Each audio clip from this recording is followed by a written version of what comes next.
कि सजदे में जाकर सर कटाया हुसैन ने, इमाम कासिम का लाशा उठाया हुसैन ने, इमाम अली अकबर का लाशा उठाया हुसैन ने, नन्हे अली असगर का खून आसमान की जानिब उछाला हुसैन ने, और गोया रब से यूं इल्तिजा की कि जिस हाल में तू राजी है मौला वही हाल गवारा है।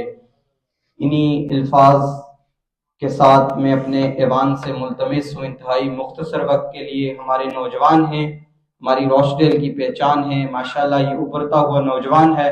ये खूबसूरत फूल खिलेंगे तो इस चमनिस्तान रॉचडेल में इन फूलों की खुशबू महकेगी। मोहम्मद साकिब साकिबी तशरीफ लाते हैं और इंग्लिश में आपसे मुखातिब होते हैं। नारा तकबीर, नारा रिसालत, नारा हैदरी, नारा Gausiya.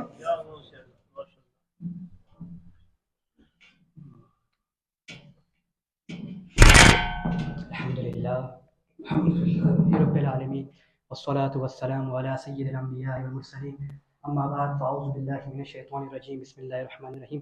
I don't have much time. I would just like to briefly summarize what happened in Karbala. It's Sayyidina Muawiyah radiyallahu ta'ala anhu. He passed away. He nominated Yazid as his Khalifa, and the ulama mentioned that when Sayyidina Muawiyah radiyallahu ta'ala anhu passed away, it's mentioned in Tarikh al-Tabari and in the books of Tarikh that he said to Yazid that, "Oh Yazid, I am nominating you as my Khalifa, but I want to make it clear to you that yes, you will be my Khalifa, but the real Haqdar of Khilafat is Sayyidina Imam Hussein radiyallahu ta'ala anhu." And then when soon as Sayyidina Muawiyah passed away, that's when Yazid, he sent out a letter to Madinah al-Munawwara. That's where Imam Hussein was, and he wrote in the letter that I need Khilafah, I need Imam Hussein, Abdullah ibn Abbas, Abdullah ibn Umar, and Abdullah ibn Zubair. I need these companions to give bayah to me. And when the letter reached before the news of the passing of Sayyidina Muawiyah reached Madinah al-Munawwara. Then when the news reached Madinah al-Munawwara, that's when they called Imam Hussein to the Hujra, and Imam Hussein came. When Imam Hussein came to the Hujra, they said to Imam Hussein that we want you to do allegiance to Yazid. Imam Hussein said that I will only do allegiance to Yazid if it's in public. I will not do it privately. And that's when Imam Hussein went back, and that's when Marwan ibn Hakam is that person. Rasulullah sallallahu alaihi wasallam cursed his father, and the ulama, they mentioned that at that time Marwan bin Hakam was on the chest of his father. Therefore the curse of Rasulullah sallallahu alaihi wasallam was also on Marwan bin Hakam. He advised that we should kill Imam Hussein if he does not give bayah to Yazid. And at that night Rasulullah sallallahu alaihi wasallam's grandson Imam Hussein, he went to the mazar of Rasulullah sallallahu alaihi wasallam and he gave his last salam. And then he left Madinah al-Munawwara and he left for Makkah with his family, and his full family was with him. When he reached Makkah al-Mukarramah, the people of Makkah, they said to him that you're in our safety, we give you amanat, no one will be able to harm you. But Imam Hussein had already seen the dream of Rasulullah sallallahu alaihi wasallam. Rasulullah already had told him that he would be martyred, and that the famous hadith, the ulama, they mentioned the hadith of Salma and the hadith of Sayyidina Abdullah ibn Abbas, where they were given a bottle, and in that bottle, the famous incident, I don't want to go into that. Then after that, when Yazid was told, when the Imam Hussein was told that stay here, he refused and he left for Kufa. The ulama, they mentioned more than 50 letters. They came to Sayyidina Imam Hussein, the people of Kufa. They said to him that the people who are here, we refuse to read namaz behind them. And the ulama, they mentioned in Darr al-Mukhtar and in the books of fiqh, it's mentioned that if there's an imam and that imam is a fasiq, he's a sinful imam, and there's another imam who's worthy of being imam,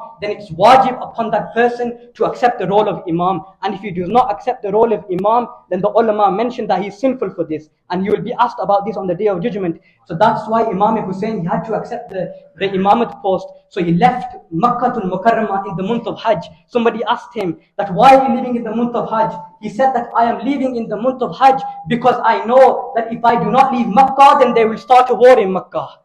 So he left Makkah al-Mukarramah. Then he went towards Kufa. When he went towards Kufa, Sayyidina Abdullah bin Jafar, the son of Sayyidina Jafar al-Tayyar. Who is Jafar al-Tayyar? He is flying with the angels in heaven.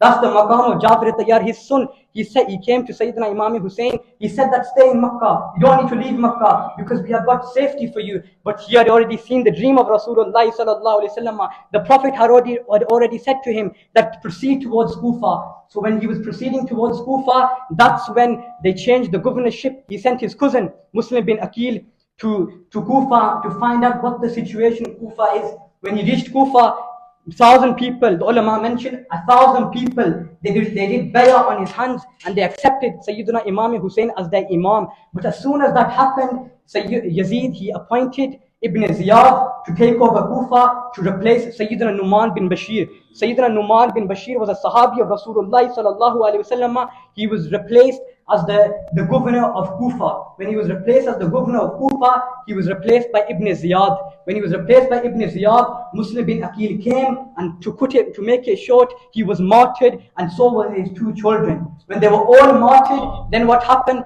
Imam Hussein had already received a letter in which it said that it's safe for you to come. So when he was already on the way, and that's when the army of Ibn Sa'd was sent to Imam Hussein, and they blocked him off. Hur was sent. Hur was an enemy of the Ahlul Bayt, but you know when he passed away as the lover of the Ahlul Bayt. This is what the love of the Ahlul Bayt does to you, that it makes the enemy turn into the lover. And then Hur, when he came with the army, he took them towards near the river, and then he was stopped. A letter came from Ibn Ziyad that stopped there, do not let them get water. For 3 days no water was given to them. And then the ulama mentioned Ibn Sa'd, he was promised the governorship of Ray. When he was promised the governorship of Ray, they said to him that you need to go and kill Imam Hussein if he does not do bay'ah to you. Then when he went to Karbala, just before Karbala, when he did not go to the river, then what happened after that? Then the ulama, they mentioned that Ibn Sa'd came with his army, and to cut it short, Imam Hussein was martyred by a person called Shimr. And Imam Sa'd will mention the 4 conditions which Sayyidina Imam Hussein presented to Ibn Sa'd.